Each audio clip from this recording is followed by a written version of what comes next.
ल है साथीहरू, हेर्नुहोस् हाम्रो अम्बकमा कति धेरै कोपिलाहरू आएको छ।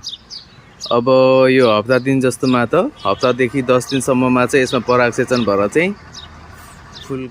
फलका चिचिलाहरू चाहिँ बन्छन् है।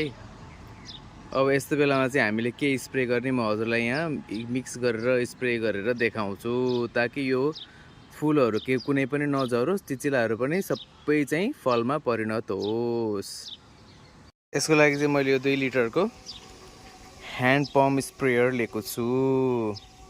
यसमा हामीले 2 लिटर पानी भर्छौँ है त। यो अम्बकको बोटमा स्प्रे गरेर जति उब्रिन्छ त्यसमा फर्सी लगायतका अन्य पनि तरकारीका बालीहरूमा स्प्रे गर्न मिल्छ फुल्दै गरेको अवस्थामा।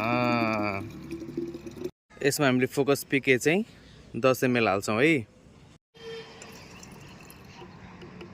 त्यसै गरी यो ग्रिन क्याप पनि हामीले 5 ml हाल्छौँ 2 लिटर बराबर।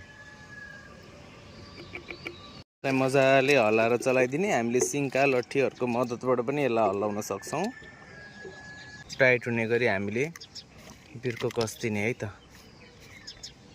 मजाले दम दिउँ। यो एकदम सजिलो छ है। 2 लिटरको भएपछि हामीलाई जति पनि यो गर्नलाई थोरै टाढा भएकोले यसको हामीले यो थोरै चाहिँ लुज गर्छौँ है। यो भएपछि चाहिँ हेर्नुहोस् त अलिकति डिस्टेन्समा पुग्न सक्छ। यति स्प्रे गरिदिसकेपछि यसबाट चाहिँ पूर्ण रूपमा फुलका चिचिलाहरू निस्किन्छन्, कुनै सुकेर झर्दैनन् है त।